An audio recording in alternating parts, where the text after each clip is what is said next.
Hello, my name is Sasha, and in this podcast episode with Mustafa, we speak about my journey from Ukraine to Sweden because of the war and how I was looking for work here in Sweden. Hope you're gonna enjoy this story. Thank you so much.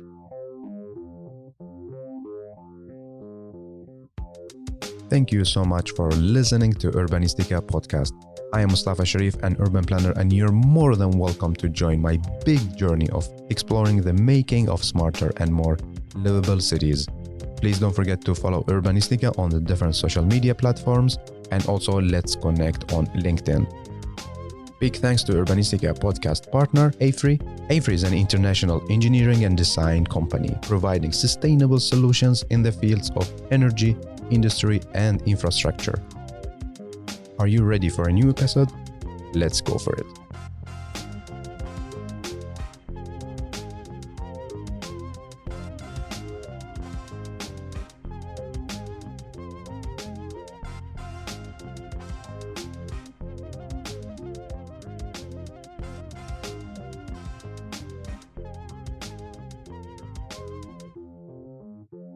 I have the pleasure to welcome you, Sasha, to Urbanistica Podcast. Hey, and welcome.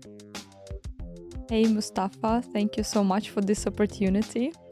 My pleasure. How are you doing? I'm fine, thanks. Good that we make time for the podcast. So Yeah. I'm happy to have you. And I don't know if I say your name right, like Sasha, but your name is like not Sasha, Or how is it? This is like nickname. My name is Oleksandra, Yeah. but no one say like this. It's like too long, and it's more for documents and more official stuff, I guess. But for colleagues, for friends, and Yeah, just Sasha. Sasha. And also for your podcast fans. Okay, if they will be. Sure they will be. So all good with you? How was your day so far? It's really good. It's a lot of work now, and Yeah. I'm really happy about this. Yeah. And but I think you're not so much happy about the weather in Sweden. No, but it's a thing you get used to, I guess. Yeah, because this is your first time experiencing this weather, right? Mm, Or I experienced this more as living in Sweden, but I was visiting yeah. it before in this weather as well. So this is not like something shock for me. So we have this weather in Kiev too sometimes. Okay. So Then it's a kind like home. yeah. Yeah. Almost. So let's start with you. You are our storyteller. How would you like to introduce yourself to our listeners? I'm Sasha, as you might guess. I'm from Kiev, Ukraine.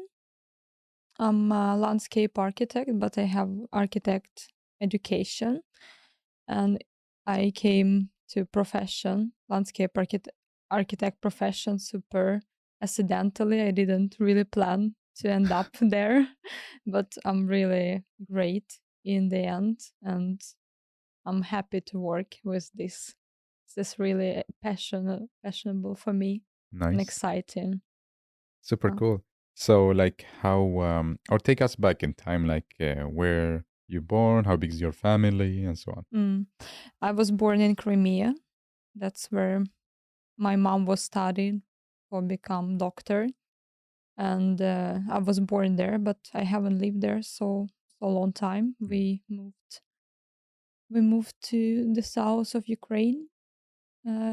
I was living with my grandparents for a few years when my mom went to Kiev to make her doctor career, if I can say like that. Yeah. So I was living with my grandma and my granddad in a little village on the south of Ukraine. It was really nice childhood.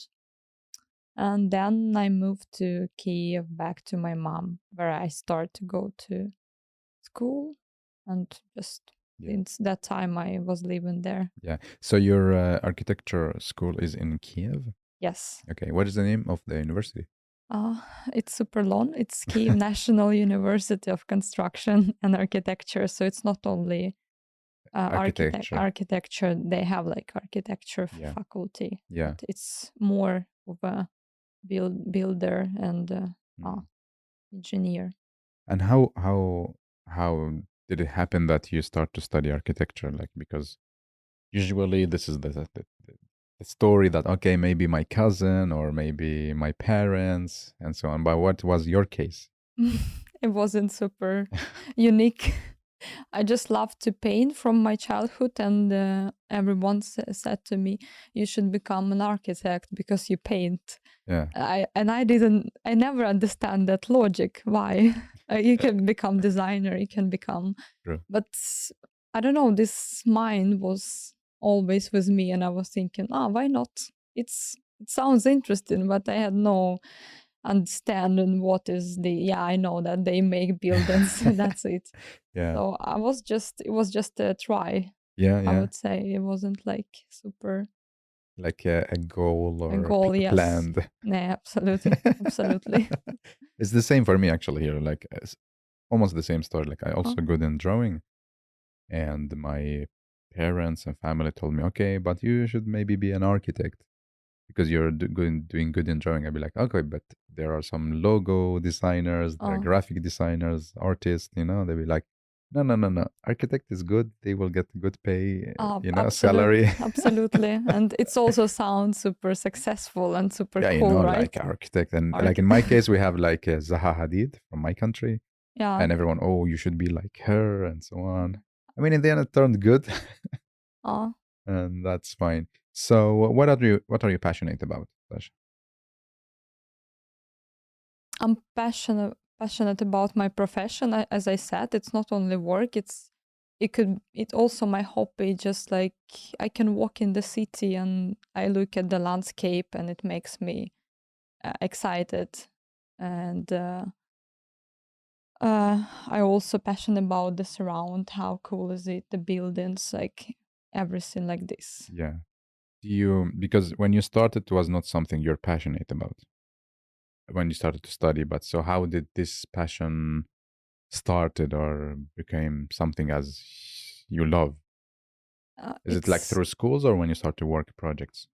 It started in school, I think, because I started to learn a lot of other architects who become successful, like Zaha Hadid also. Yeah. I was her big fan in university time, especially of her works. And this motivate me so much and also inspired. And I start to read a lot about different objects, different buildings, maybe not modern, but also like historical ones. And you get in and like you can't stop anymore, and you start to love it. And yeah, that so was true. So when you graduated, was it like 5 years or how many years is it in yeah, Ukraine? I graduated from my bachelor in 2018, and from master I graduated in Corona. Okay. In 2020, my group was the first one who experienced online graduation. That's not so cool. No, but it was some new experience for me. Yeah, yeah. And then you started to work directly, or when was like your professional? No, I started to work on my course in university. I was about finishing bachelor, and I started to work at pretty famous and big Ukrainian architectural company, I would say. What's the name? It's called Archimatico. It's really big in Ukraine. It was like when you're a student, it's like a dream to be that's nice. there. How many people are we talking about? Like how many employees or architects? It was 150 when I was there. Okay, that's big. So yeah, it's pretty big. So dream come true. Yeah. And it come true when you never expect it to come true. Like I never even thought to go there. It was just accidental as usual. So you worked there and with what specifically? I worked there with detail landscape architecture. So I wasn't like create something. I was just making detailed design for drawing which already been made. Yeah. So that was really good experience to understand how everything works in landscape. Yeah, exactly. And I'm really appreciate that time and that that possibility that I end up there. And did you continue in the same office or did you change job? I changed job after 3 years working there. 3 years. Yeah. Wow. So you I guess you work with different projects as well? Yeah, I Yeah. worked like more than 7, 8 projects Wow. for this time. Like which kind of projects?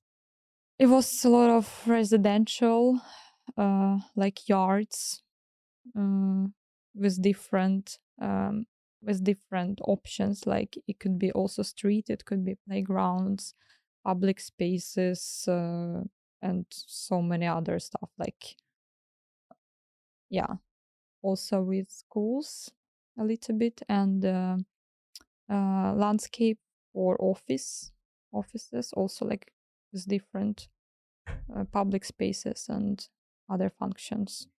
So more like the urban design, the outdoor Yeah, design. yeah, absolutely. Yeah. Yeah. So then after 3 years, you change job?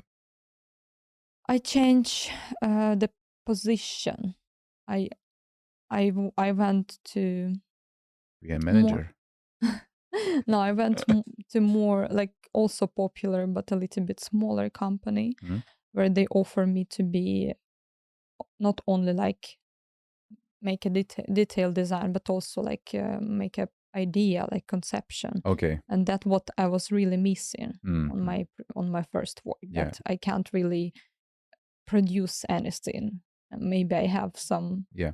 good skills to produce something. Mm. I wasn't sure, so that's why I wanted to try. Maybe Yeah. I will become good as conceptualist or Yeah, who knows? So more like in the early stages. yeah. When And you then and after this year develop project to the last stage. Yeah. So like it's like here in AFRY. Yeah. So then you graduated during the COVID and still working, right? Yeah, I was working since the first course of university till this year. You have more work experience than me, like just these years, I don't know. I graduated 2018. So like a year before. Yeah. I think it's a common thing in my country when you start working pretty early. Very early. Yeah. It's really good. Yeah. Yeah, I think so, but I also realize it has pluses and minuses as well. I think it's good because you're like in touch with reality. Yeah. Maybe minuses or that you're like too realistic and you lose this fantasy that we have in academia. Or what do you think? I think the biggest minus that you basically share yourself. You need to split yourself between work and studies, True. and it never work because you rather study, you rather work. Yeah, if you want to focus all in. Yeah, if you have full-time work as I had. Oh wow, that's so big. It was really hard for me to combine both. So with time, my university success was really low because in the beginning I was pretty good student. I had scholarship, teachers loved me, and I made a good work in university. But since I started working, my university went to the zero. I was just about to kicked off. Yeah. Oh wow. Yeah, I also have this experience being kicked off from university. Oh my god, I would never imagine that because you're so good and so on. So No. this is like behind the scenes. Absolutely, that's true. Yeah. That's so true. So like, but if it was like 50% or something, then should be fine, right? Like not full time. No, I think it's good to have balance. Yeah. Because you also work full time, you study on the weekends or at night. Yeah. And it's not good both for mentally, both for physical health as well. True, because then you lose the life outside, either university or at work. Yeah, you're trying to reach something. Then in the end, you don't understand what you even want. Yeah, that's true. So you kept working until the war started, right? Yes. Yeah. I remember we had deadline, and it was a day before war started. Yeah. We were discussing how we're gonna manage this deadline, and I'm saying maybe it's gonna be war tomorrow. And it started Shit. actually, but till the end, I was planning to go to work. Oh wow. So So when the war started, you kept go to office or no? It was like from home. no, I didn't went to office Mm. because my office quite far from my home, Yeah. and I don't really understand that time. What should I do? So just being at And I home. decided to stay at home Mm. because it was more safer maybe than just to get stuck in the other end Yeah. of the city. And how is the team? Did they say, like, your manager say, okay, we pause everything because now it's very special how'd say situation, or no, keep working from home? I think it was super chaotic in the beginning. I think our manager said to us that we not gonna come to work upcoming week because we're gonna Yeah. update you according the situation. Yeah. And in the end, no one came to office. And Mhm. maybe this summer, our manager update us that we gonna shut down on unpredictable Okay. time.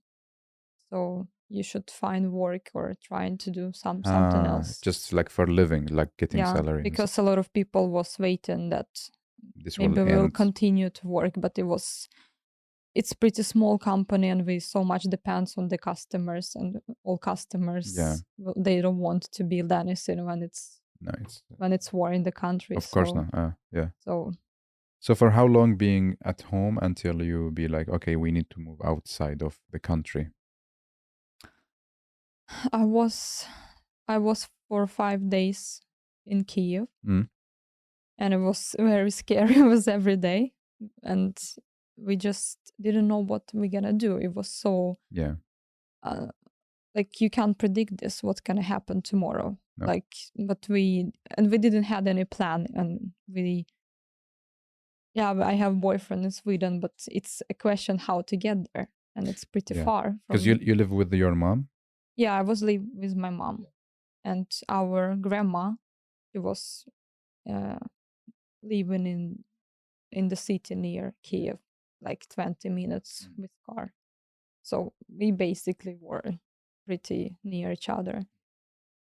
And when I remember when it was a morning when they bombed a house, like residential house near my home, like 200 meters from me. And I got super scared, and we decided that day that we should leave because it doesn't become better with every day. It's even worse. And then we went first to my grandma just to take her. Yeah. Because Did you bring your luggage, or what did you bring from home? Like, our original plan was we going to stay to metro. We going to stay in the metro when it's air alarm. yeah, like for protection. Yeah, for protection, because we didn't really have a good basement in our apartment. Okay.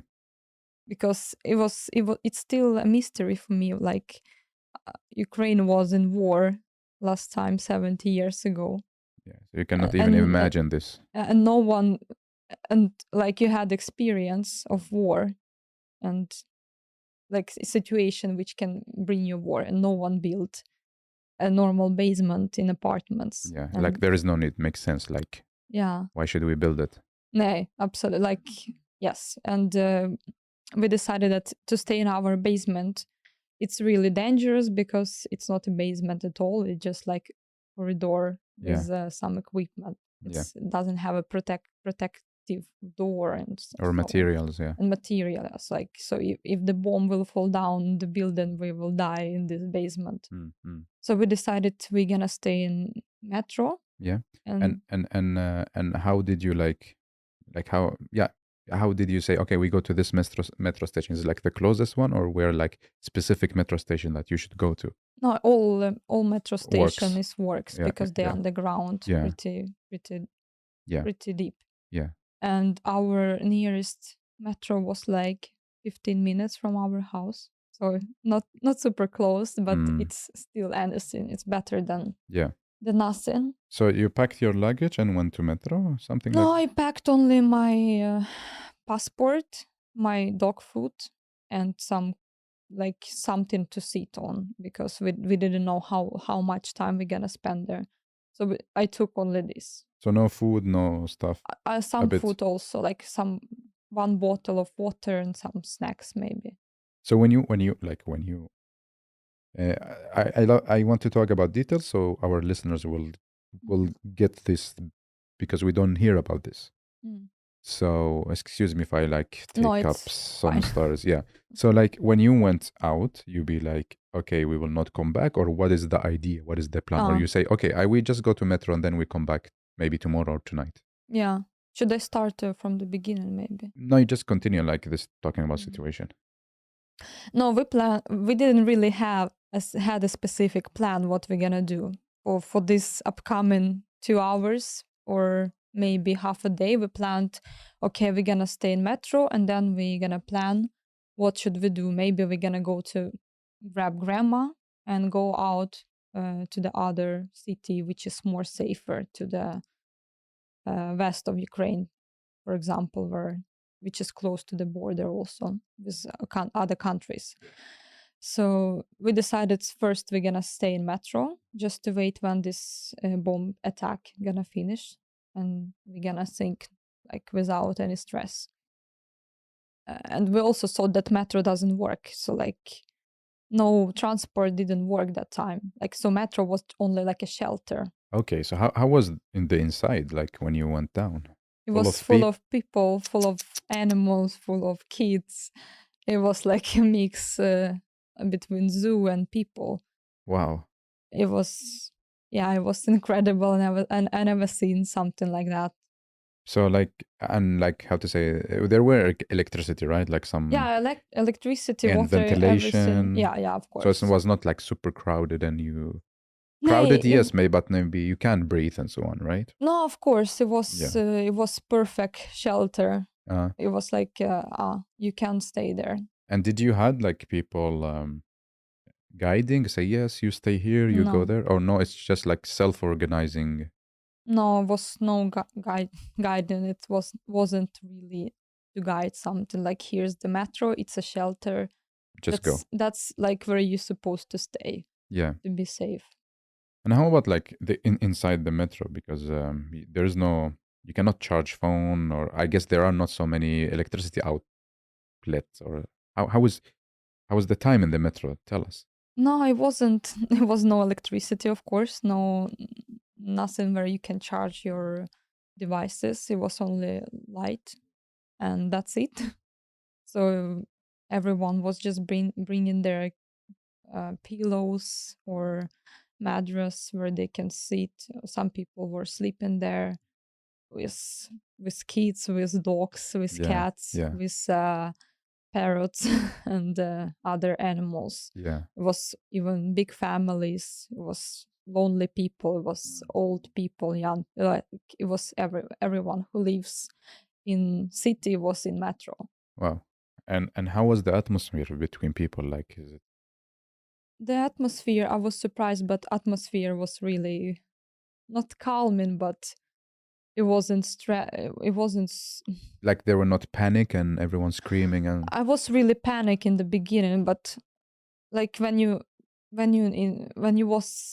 are in this metro, you look at the other people and you realize everyone has the same situation, and it makes you calm that you're not alone here. You're not, yeah.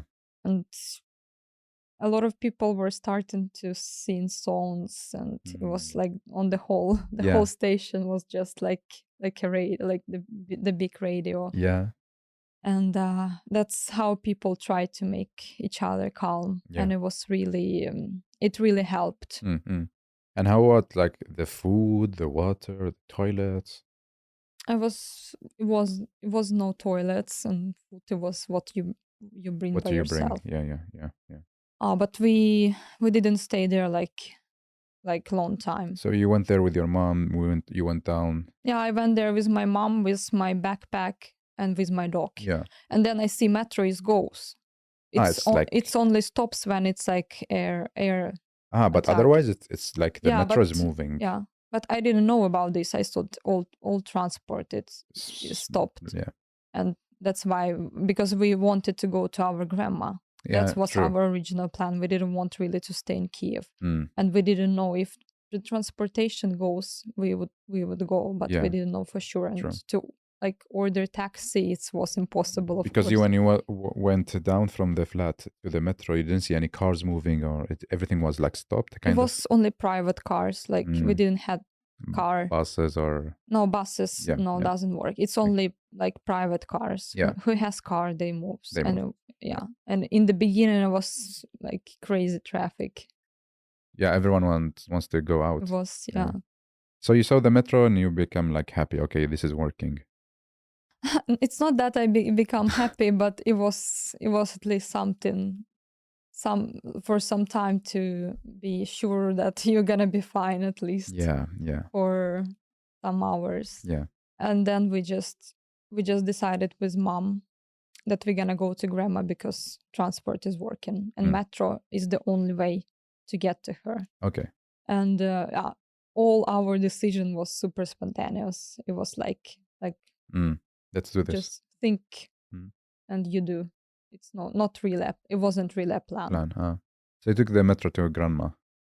Yeah, we took a metro to grandma, then we took a bus, which also was working, and we went there. And now I realize it wasn't really smart idea to go to a city which is near Kiev, because all cities which is outside, like, they were destroyed and a lot of people were killed there. But our grandma town, it was more souther, and Russian didn't take it. But if it would be, if this town would be like on the north, I don't know even what would happen. So this now, like, which day after the war? Is it like after a month or after a few days? It was 5th day, I think. Okay, so not so long from the start. No, but it feels like it was really long. These 5 days was really long. I can imagine. Yeah. So you took a grandma and then? We just went to grandma and we were just staying there for 2 days. And then, like, we also have a lot of friends who call, like, you always have different kind of information. Then you watch news, you asking what your friends is doing, what they have for plan. And according to this, you also thinking what you should do, because you can't really, this is the situation which you can't really know what the right way is. Yeah. So my mom had a lot of calls from her friends and from other people and friends of their friends, and everyone was saying, you should leave it. It will take longer. We don't, like, no one knows how it ended up. Yeah. Because I still had like I believe in my heart that it maybe will take a week. Okay. It can't be like how it can be how so long. For how long? Yeah. It maybe take maximum a week, maybe just to show the power or something. And we realized nothing is changing. We need to just leave this area, because Kyiv is the most important thing to destroy, maybe for the first. And it was a train, like trains where my grandma lives. It was trains which was still going, and we had a plan that we go to this train, go to Kyiv again, but we're not gonna go home. We only gonna go to Central Station, because from this station all trains goes to other cities of Ukraine. And it was such a quest, because we didn't know exactly the schedule, and it was maybe not super scheduled that time.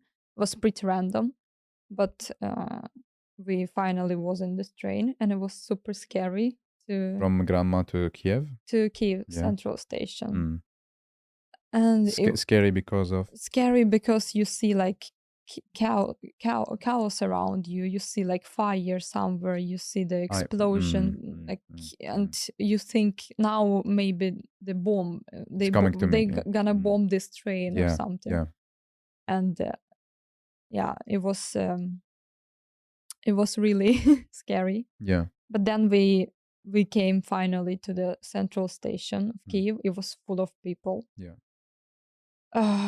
It was that full that there was no place even to sit on the floor.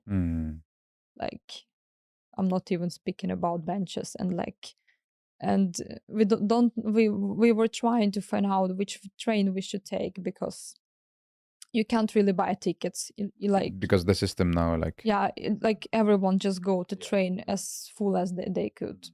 Like, my friends, they were leaving Kyiv also, and they were just sitting in the corridor full of people. You can't really walk. It was like in one cabin, which is for 6 people, it was like 20.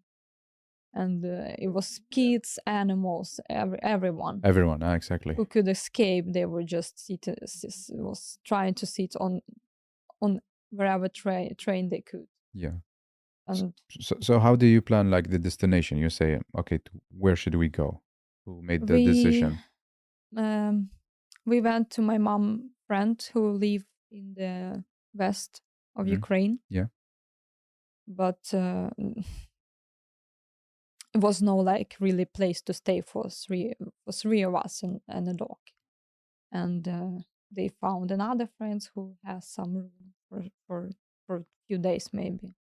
So we just decided, okay, we're gonna come for a few days, and then we're gonna plan according to the situation. Exactly. So it was like this. Every day was like we not have planned more than a week ahead or a day ahead. It was super random. Just change everything according to the situation, to what's happening. So how was this, like the place or the city where there are stores like grocery, or could you buy something, or everything was closed? No, it was working, but all grocery, it was hard to find something because everything was just empty. Like you could see people panic a lot, and you couldn't buy any bread, any milk. It was any conservation. Everything was sold out, and we were just had some food left before war started, because we made a big we do a big shopping of grocery every week, and we did it before war started, and that's what like really helped us a lot, because I don't know, like maybe we couldn't eat just all this time, because on train, of course, it's impossible to buy food when it's full of the people. When it's 3 times more people, it's supposed to be even more. So you stayed in your mother friend's house? We tried to find which train we should take, because we couldn't buy, as I said earlier, we couldn't buy any tickets. It was just this train comes, and if you're lucky, you get the place. You get in. If you're not, you wait for the next one. For the next one, and that's how it works. So there were like, how to say, police organizing this, or no? Like, it was volunteers who organizing this, was station workers who organized this.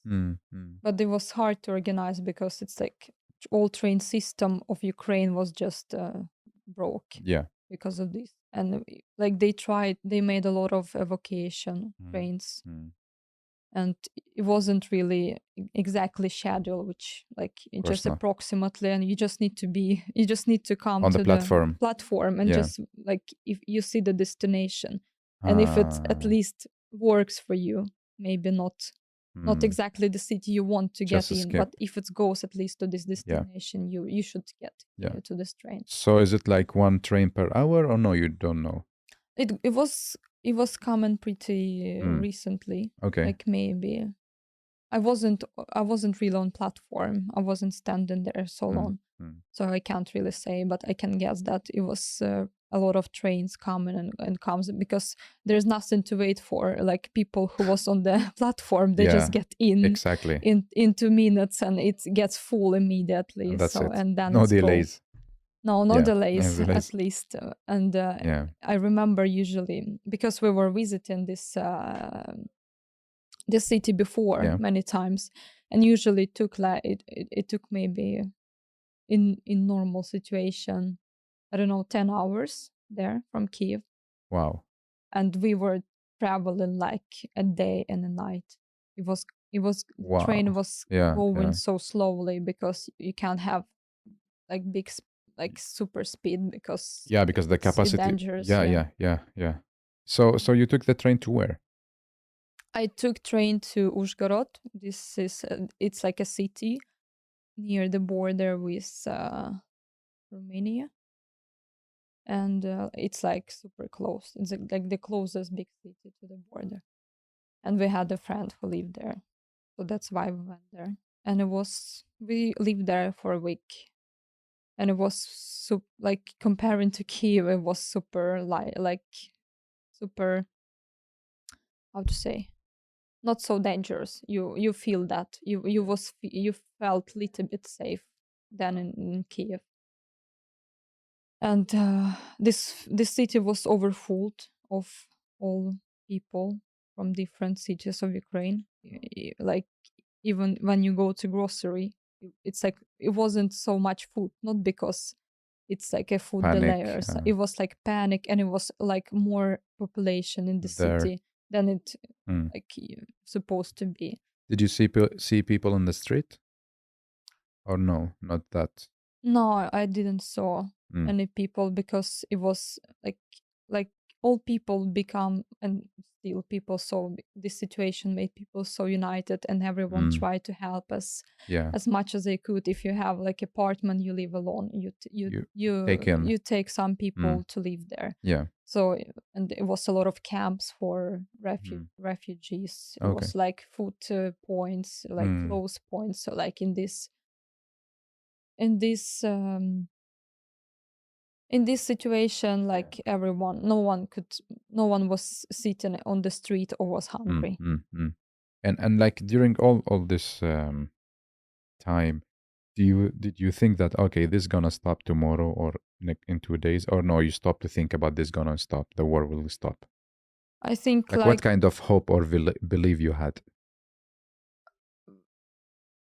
when it was first day, I thought I had a hope that it can be for long. Like, come on, how it could be longer. But after a week, I realized no, it become really already so big. It can't just finish in a week. So I still hope it gonna finish soon. But it's not like I'm super romanticize it. I like you with some time you start to think more like logically and more like without, Realistic. yeah, Yeah. more realistic, exactly, without some dreams. And for how long you stayed in that city, close to the border of Romania? We stayed for a week because when we just came, we we realized that we probably gonna go to Sweden because my boyfriend is here, and like where else can I be? Yeah, you have no other choices. Yeah, no other choices. And we were staying a week there because we had a dog, and we didn't had like special documents for dogs. We came into Sweden because they need like a lot of documentation, which I haven't had with me, of course. And we were waiting when they gonna change the rules because they said we're gonna change the rules for people from Ukraine You with mean Sweden animals. changed the Yeah, rule? Okay. yeah, Sweden. Mm. Because Poland, they said you don't have to, you don't need to have any documents. If it's your dog, you just, yeah, if you don't even have travel passport, you just can come with your local one. So it was like all it was no restriction at all. So did you see people start to move out of the country, right? From that city? Yeah, they start to move the first from the first day. A lot of people, it was so much people who left Ukraine first and second day.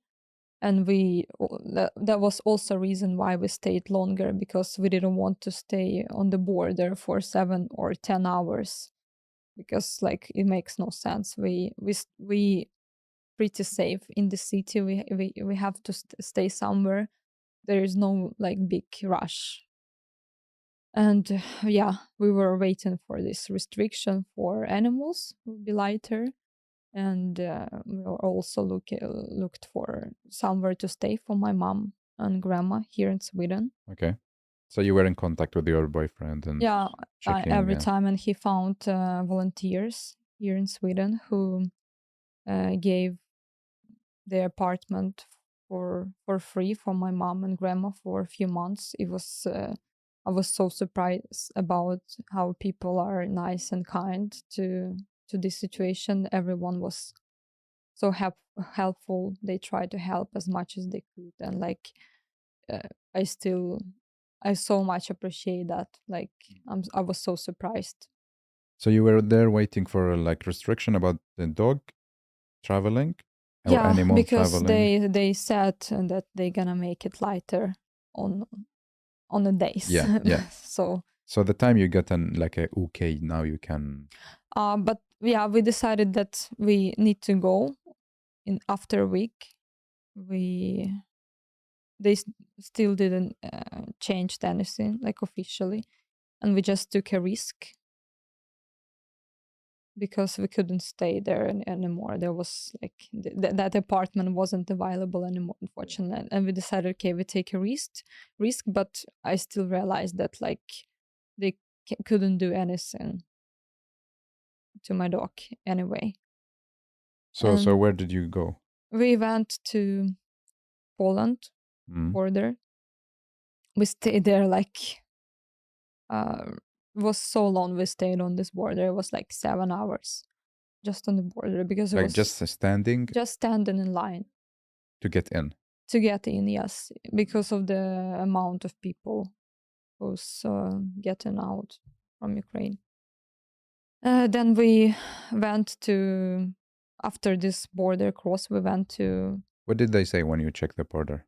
Give me more like details. Did they tell you like what is your name, passport, or no? On Just the pass? border control. Yeah. No, they just when it was our turn in line, they just took our passports. They checked. They were mostly focusing on men. Okay. Because men from specific age, they can't leave Ukraine. Because they need to join military? Yeah. Okay. Because if you're under military age, you can't leave. So people from 18 till 70, if I'm not wrong.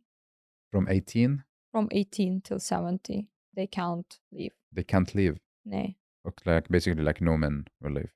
No, of course there are some exceptions. If you have like 3 kids, more than 3 kids, you can leave. If you have some health issues and so on, of course you can leave. But mostly all my guy friends, they still. So they checked like your name, face, and it's identical. When we came on car to the border police, they just took our passports. They took them and they went somewhere, and they came like after 5 minutes with stamps. And then they just start to make a checkup of the car and checking if we don't have extra guys trying to escape. Yeah. Yeah. And then we just went to Poland, and it was a taxi. No, it was like a bus who organized the transportation, like just a bus almost. And we crossed the border, and it was first time since the war started when I could relax, because I had still this anxiety that it just can bomb you anytime you're just in Ukraine.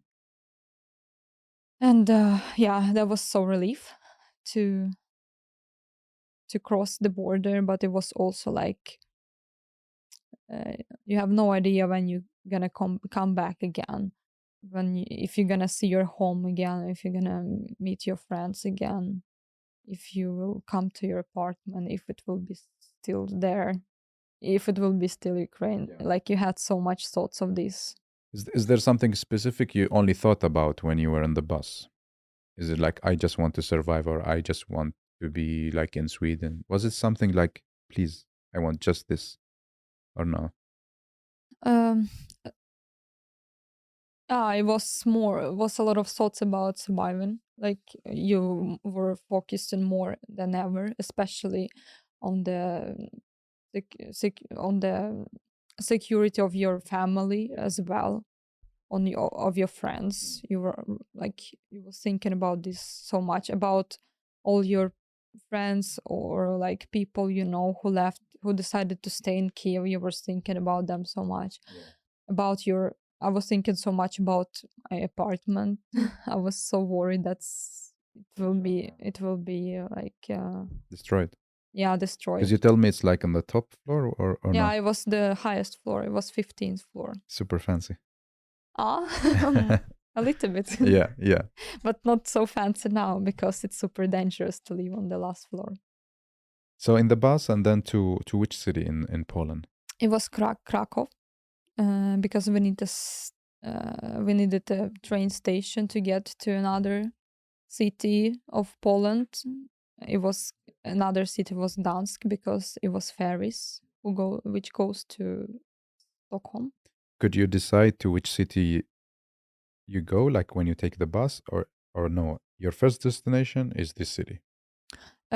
Before we took this bus, we agreed which To which? destination it's Okay. gonna be. Yeah. So, and usually they bring people to cities with big train stations. So from there they could go somewhere else. So it was Krakow when when we when we came to this train station. I was basically shocked. It was even worse than in Kiev. It was like full of people, full of Ukrainian people, mostly like women with kids. And it was like so like you look at this and you can't believe this is happening. Like like how it even possible? You see all this panic, all this stress, and yeah, I still have this picture in my memory, and this is something you can explain. This is what like you just see, and you just you just shocked all the time from this. I just to like a small comment. I'm also from a country with wars like Iraq. Hopefully, nobody of our listeners experience it, but like, and you cannot even picture it until you experience it. So I understand like what you mean. So you took the train and then to the next city, right? Yeah, we took train to Gdansk. Gdansk, it's a city where ferries, um, where the ferry are, which can bring us to Sweden, to Nynäshamn, to Stockholm, because it was other cities in Poland which has also ferries, but we needed specifically that one so we can be straight in Stockholm. And we also had relatives in Gdansk, so we stayed with them. So it was like all this journey from Polish border to Stockholm took like 4 days. And in the ferry, they checked also like documents and everything, or how was No, it? they didn't check anything. They like it was even free. Uh, it was free for Ukrainians with passport, and on ferry was like it was overfull with Ukrainian people, and like you meet a lot of them, and they shared their stories, and some stories were like so horrible, so you can't like believe they saying this to you. And some like it was a woman with kid from Bucha. It's a city near Kiev. Like maybe heard about. It was super destroyed, and she was standing under this bridge to escape.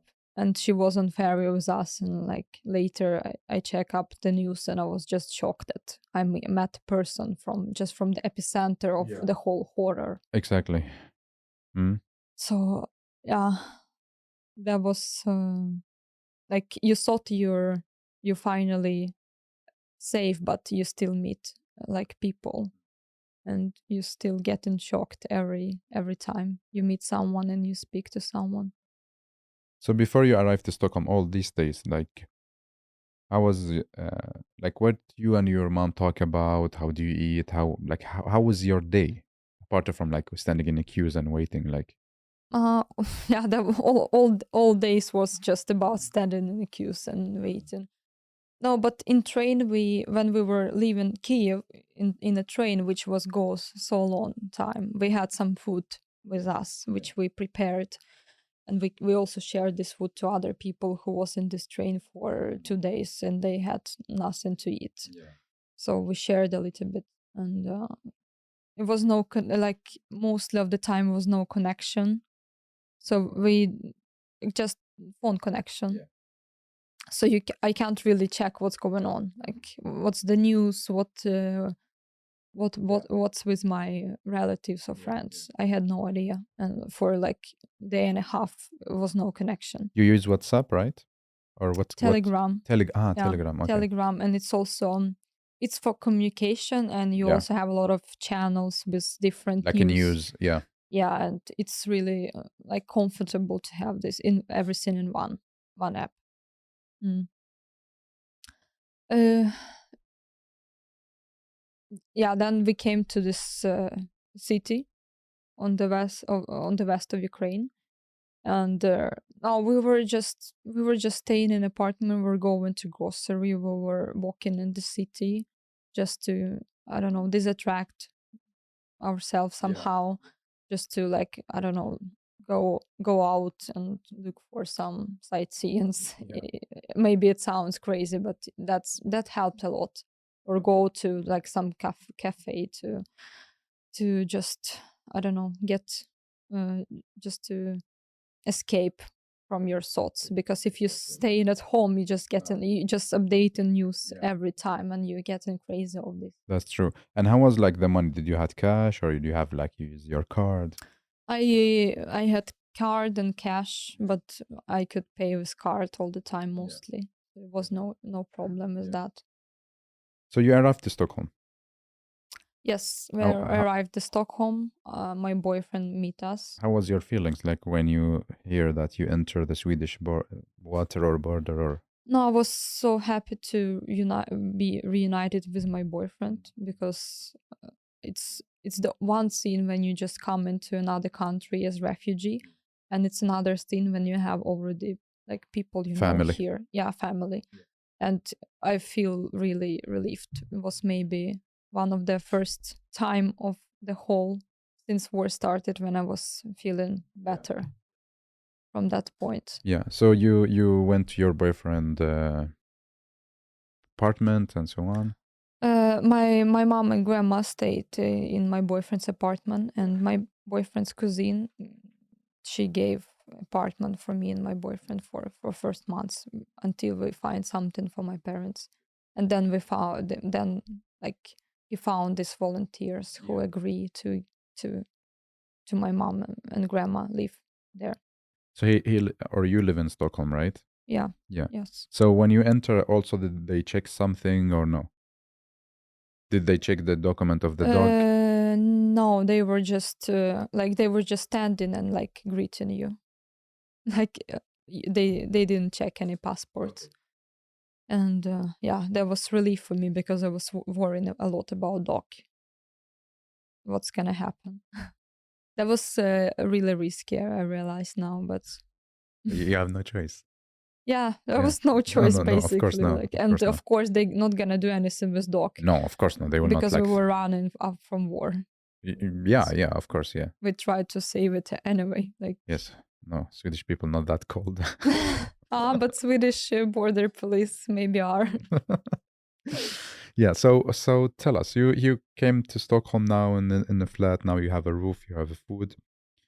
So what was on your plan? What should you do now? Are you going back home or what? Like the new plan? What is the new plan? I had no new plan, because I realized my plan is just to settle down here. Yeah. At least for me. I wasn't sure about my mom. They just stay there. We just gonna look how the situation gonna be updated. As soon as we have somewhere to stay for them. Yeah. Like it's fine. Like I can continue to live. So I was like first week I was just trying to rest from everything what happened. Yeah.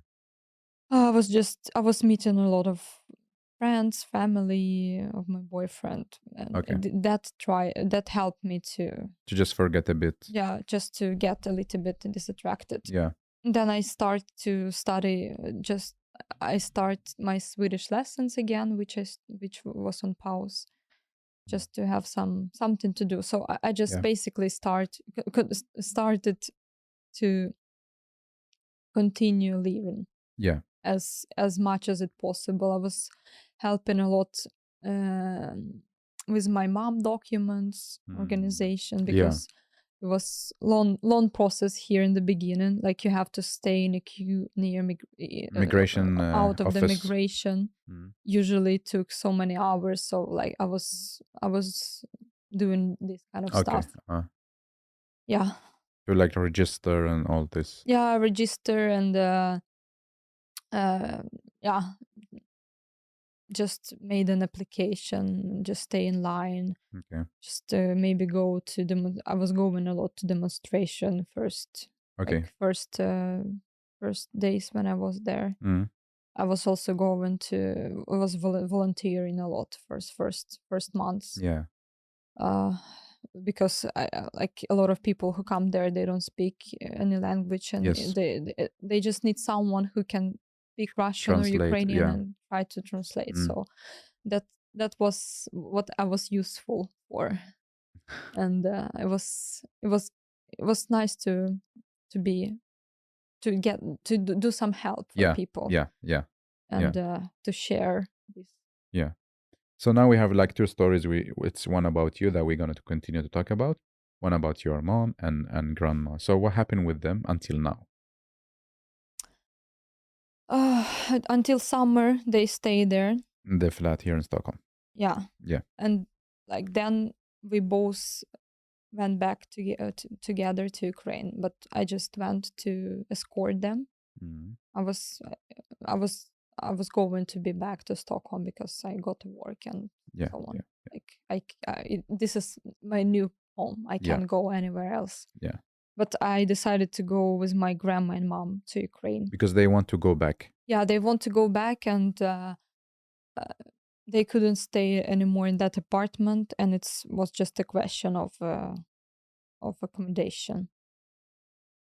And yeah, my grandma wanted to be home anyway, so it was hard for her to stay there.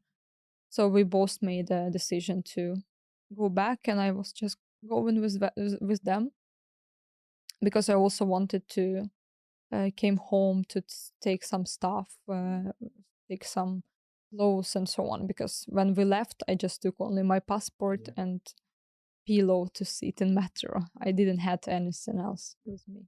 So like after how many months did you go back home, or your? It was 4 months after the war. After the war. Start of the war. It was in the middle of summer. So we came there in the beginning of March, and in the middle of summer they went back. But I mean, when you go back, when mother and they know that it's war and it's like yeah, but it was mostly calm in Kiev at that time. Okay. It was pretty good situation. But from September they start again. Yeah. And my mom came back here. Okay. So now she's in Stockholm. Back here. And she also has work here. Okay, that's nice. She found an apartment. So that's really good. So back to you. Yeah. Yeah. So you start to learn Swedish classes, right? And then you start to look for a job. Because like you became super viral and super famous on LinkedIn. And I don't know, I will go on your LinkedIn and see how many, because you posted your CV. And I think entire Sweden shared your CV. Yeah, mostly. Mostly, yeah. Here, wait, post. Okay, here's your CV and like on LinkedIn, because I'm like always 24/7 on LinkedIn. So I saw like your CV has 2,310 likes, and I don't know how many views because you can see it how many views. Like, check it from I your can phone. tell you if you want. Yeah, check it from your phone. Like 47 comments, 221 reposts. Not even Bill Gates, the owner of Microsoft, has so many reach. This is your profile, activities, post. Scroll down, down, down. Okay, here we go. Let me see if I can see. Okay, 213,000 views. Like, imagine, like 25, how to say, 250,000 people checked your CV and your story. So how was the idea that you post on LinkedIn, and instead of just like go for offices and look for a job and say hello? It was idea of my boyfriend. It was idea of my boyfriend. What is his name? His name is Frederick. Frederick. Shout out to Frederick. Yes. It was his idea because the thing is, in Ukraine, you don't lose LinkedIn so much. You have other websites for job, for looking for work. Okay. And you don't use LinkedIn so much. So I wasn't really, for me, I just had an account there. And that was all my activity. I wasn't almost visited it. And when I came there, my boyfriend said, it's really good time to find work now because you're from Ukraine, like people try to help now as much as they could, and it's really good. It's really a good possibility to find work now. Good timing, yeah. Yeah, you can make this. You can make a post. I can make a repost, and my friends can make a repost, and so on. What is he working with? He working as a sales manager. Nice. So he know how to sell. Yeah, he know. He definitely know. Yes. So you agreed. Okay, that was a good idea, and you posted. Yeah, I agreed because I had nothing to lose. I needed to find some kind of work, and when I came there, I knew how the work situation in Sweden, especially if you come from other country, you don't really speak Swedish. And I was really prepared that I'm not gonna have normal work, at least for first year I'm here. And for me, the thoughts about having landscape architecture work here was kind of a dream, because I not used to have pin glasses and dream so much, especially just to get disappointed so easy. So you were like too realistic. And I was too much realistic. I cannot speak Swedish. I'm just here new, so they will not take me in or like, no, it was way of a dream just to get work here. Yeah. So you posted your CV and you start like things start to rain, like messages and the comments, and everyone is sharing it. How was your reaction? I was super shocked. I'm still super shocked that it worked that way. I never expected it. I still don't understand what special was in this post. So everything, so it becomes so virus. And I was a little bit even scared of such attention to my to me. It's like it's the entire Sweden and Nordic in your profile, literally. Yeah, and everyone's like, I got like a lot of mails, a lot of messages as on LinkedIn, as on my mail, as on my phone even. Yeah, I was like, she needs to hire first a communication manager to manage all the DM, direct messages, emails, and so like, what were people telling you in the messages? It was different work offers, mostly for landscape architecture, and I was so surprised that oh wow, apparently I can't even go to interviews here.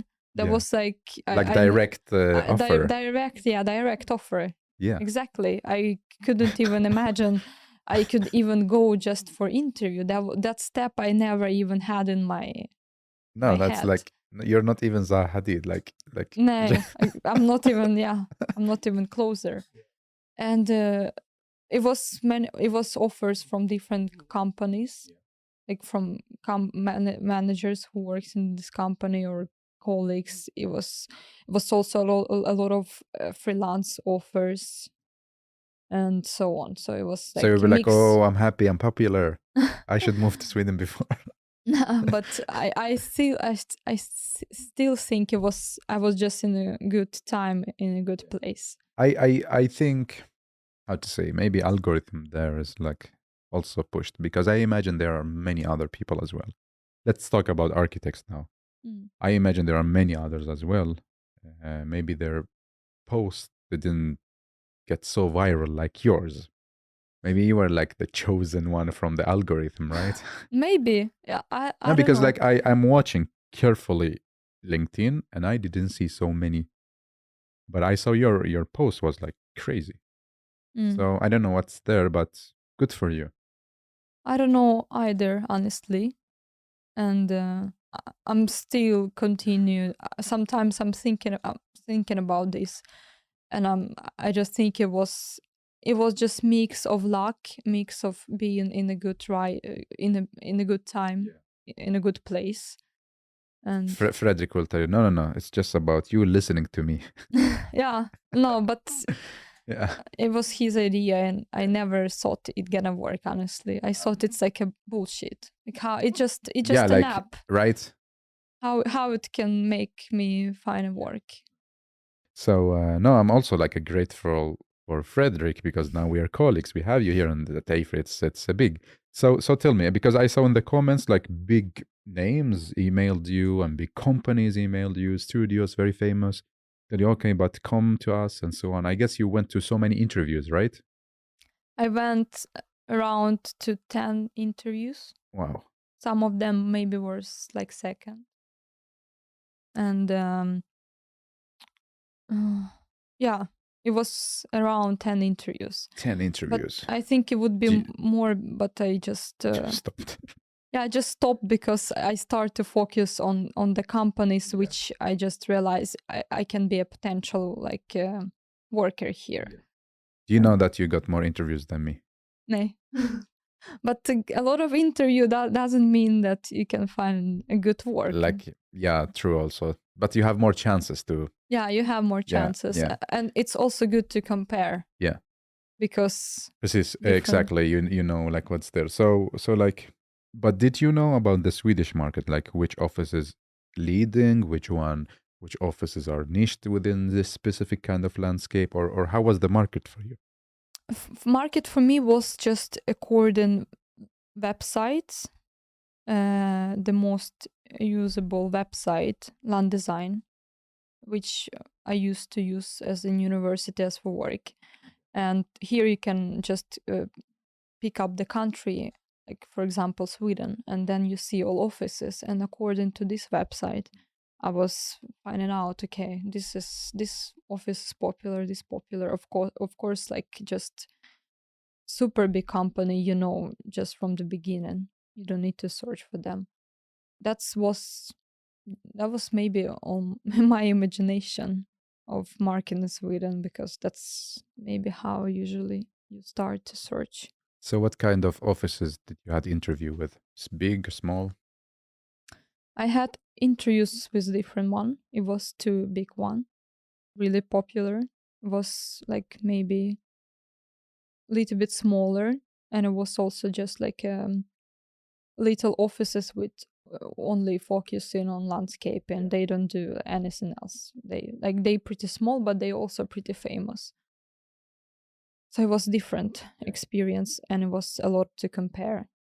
Did you feel that in the interviews they were feeling sad and like, hey, welcome, just because like let's say you're from Ukraine, get a job here, like not so much looking at your skills and so on, if you understand my question? No, it was, as I could sense, it was not like no one was invited me because I'm from Ukraine. Like when I just started interviews, almost everyone said like, you here not because we want to have pity to you that you're from Ukraine. Of course, like of course we're so sorry for It's you an and all aspect, yeah. situation, but you here not because you're from Ukraine. Like we can't hire not just because of Ukraine. No, not just because of this. And that was seriously the first what everyone just said to me. What do you think? What do you feel when they tell you this? Is this good or no? No, I was feeling that. I was feeling, of course, good, because otherwise I would be questioned all the time myself. Like, maybe with time, if I would work there, why they even hire me? Maybe they don't need me as an architect. They just need me because they want. They feel sorry, or maybe just for a good image or brand. Yeah, maybe for this too. Yeah. So, but I was feeling, in a way, I was feeling really good that I maybe worth something. I'm not just architect from Ukraine who looking for work. Yeah. It's good to realize that someone need your experience, need your skills. Yeah. Even though you're not from Sweden. Yeah, exactly. Like you have a value and you can create a value. Yes. So what was like the interesting and not interesting with the interviews you had? Was it difficult to have these interviews? Was it like taking energy of you, preparation, or how was it? It was, the first interview was maybe difficult because it was my first interview ever in Sweden. And you sometimes don't know what is good to say, how to make it short, like how to speak shortly about yourself so they know all information for you, because you can go on for long not having the whole idea. So that was hard for me, but with time I learned also what should I say, what usually people interested about, so you have already this question answers for this question. Yeah. AFRY, where were we in your list? Like top, down, or of course. How happened that we appeared on your list? Because I saw they were like super cool offices as well. Yeah, but it's also about the vibe. It's not about the name only, because for me it's important how the situation is inside, how you communicate with each other, how you feel about each other, because this is the most important for work, the communication between the colleagues and like the vibe in general in the group. Yeah. Where was AFRY named in your list? Now you have a job, so you can be honest. I didn't have to a list. It was just about how I was feeling about the interview and the people who was interviewed me. And when I was at AFRY, I felt like this interview was really friendly. I really like thank you people. It was really comfortable also. I didn't need to. It was like, with Sarah? It was you and Sarah, yeah. It was our manager. For listeners, like Sarah Birado is our manager. And first we interview me and Sarah interview Sasha. Yeah. Yeah. It was really natural and comfortable for me. Yeah. Like I felt like I felt really good. Nice. Like no one pushing me, and I'm just can be myself. And how was my interview skills? Was really good. I thought you like HR or something. No, because Sarah told me you can like join me in this interview and so on. No, because actually I saw your post, and then because here we need to hire more people because we're just growing. And I told Sarah, this is interesting. And, like at AFRY, we work a lot with the inclusion diversity. And I told her it could be an interesting like profile for inclusion diversity, So we have more different people from different schools. So we think different and so on. And she'd be like, yes, why not? Let's do it. And she texted you. And I'm like, okay, now it's time to practice my interviewing skills, not as a podcast, but now more like work. No, but it was really good. Yeah, It was professional. Yeah. Maybe because you know what kind of question you Yeah. need to ask. I remember, like, I told you, you can explain to them, like, because I told you, oh, show us your profile and I think it portfolio. was second interview Yeah, when yeah. I showed my portfolio, because first one we were just like hello. just hello, yeah, just more introducing him. Yeah. And the second one, I'd be like, no, I need to make sure. Yeah, you need at least to see my portfolio at the second interview. It was really beautiful. I told you, oh no, I like this and I like this. Yeah. Interesting. Yeah. So after, like, the interview with us, so because then you had, like, some options, right? Yeah. You need to make a decision. So how did you think there? By the way, for all the listeners, I'm super happy because finally my podcast and interview skills paid off. Oh, congratulations. Yes, we have you here. So yeah, how did you think that time? I think I honestly I didn't really. I googled before the first interview about AFRY, but I didn't found a lot of landscape, and I was just a little bit. Maybe I need to try to search more. And no, I was feeling that I could fit there because I felt that I could. Like, people welcome me here. I could be like a member of this team, and people are really nice and like open. That's what I'm surprising about Swedish people, that wherever you go, like, people really nice to you. Even on works interview, even if you're not like good for this position, you still gonna be respected as a person, as a professional anyway. So you decided to start here.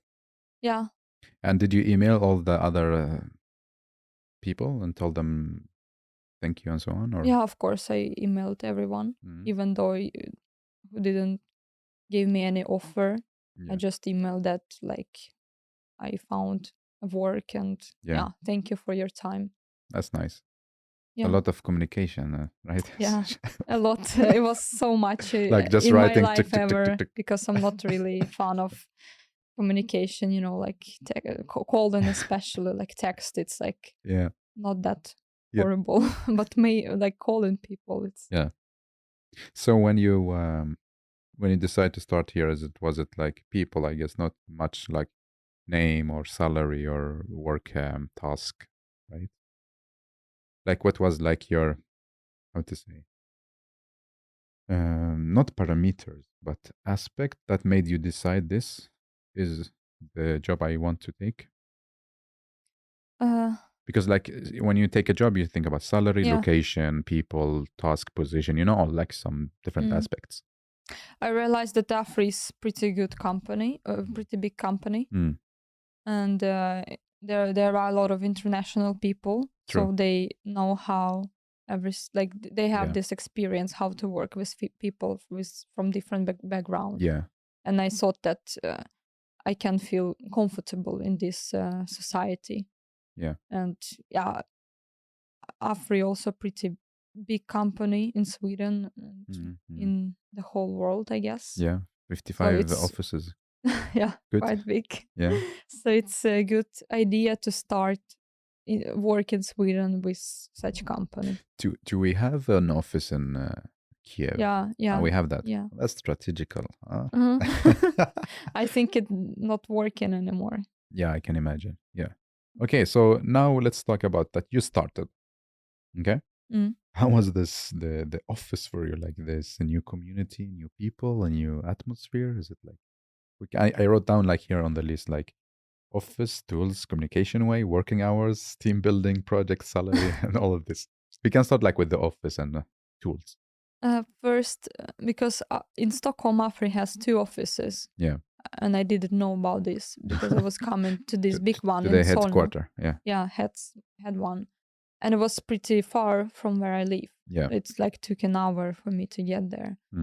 And first time I was working there, and then Sarah told me, if it's too far, if this office is too far for you, you can you can go to office in Mariavik, which is like 8 minutes for me with a bike from my house, and you're like, what? Of course, that was like that was always a dream for me, to live super close to work, so you don't spend few hours just for the road. And I started to work from that office. I met new colleagues, which were really nice with me. They explain everything how and still I continue ask some questions. They try to learn me the system, how everything works, how the project and the rules and so on, like so many stuff. Because when you come to another country, everything is new. Of course. For you. I mean, when you come to another office in the same country, things are new. So imagine changing country. Yeah, it was really difficult for me in the beginning. Do you think here in Sweden we are like complicating things too much of administration and stuff compared to Ukraine? Yeah, but I don't think that it's really bad. I think it's really good. I think it has to be like this. It's one of the most important aspects in work. So you don't feel that there's too much of administration, logging in, programs, softwares, routines? No, like you understand why for what is this? Yeah, it's make life easier, and like you can just go website and read everything. Yeah. Of course, you can ask your colleagues also, but maybe they don't have so much time to guide you. Yeah. And this is a special program for beginners, and you have all information. Yeah. Which you need to know. So how was like the first days here at AFRY? Did you get the same image that you had from our interview and so on? Or we just told you like we lied to you? No, it was really like confusing because a lot of things were new for me. Yeah. Like extremely new, like which I haven't even experienced before. It was a lot of this onboarding stuff. We don't really have this in Ukraine. If you just your first day you start work, you work with projects straight away. Here you learn more process, how the system work, how what is company doing, what is the goals and so on. Yeah. So I think it's good because you can work in company, but you had no idea what the company is, what the like what is like mission, vision, and who is there, and what they stand for, and so on. Yeah, and that's what you need to know, because otherwise, how you can like work and do your work? Yeah, good. So these are the first days, and how what do you think about like our way of communication? Like, is it different than Ukraine? Like the way we communicate, when and how? It's super different in a way that there is no frames between people. I mean, if you're a boss, you can have the same level of communication with like with a person who just started or just practicant or doing internship and so on. So like there's no frames. You can go together for lunch, you can speak about different stuff, go for coffee, but you still like have different positions. Like you're a manager, you're like, but in Ukraine it's a little bit old school still for me. Even in more like even in modern companies where like a lot of young people, you still feel this hierarchy. Yeah, exactly. Okay. Like you still feel like that this person is boss, and he's not gonna go and drink coffee with you. Okay, just because like he's cool with his position and maybe, like above you in the hierarchy system. Maybe I don't know. I think it's just more culture thing. It's not because of people want to be that, but it's just because it's history and culture. And I realize how comfortable it is just to be being yourself. Being yourself, being open, and be able to speak with your boss about not only work and like what you do, who you are behind of this. So like you find it easy just to talk with Sarah, Yeah. like because now we have Sarah as our manager. Yeah, it was easy to talk with manager from the beginning. Like you don't feel any like hierarchy or something. Yeah. Okay, that's cool. So, and you don't like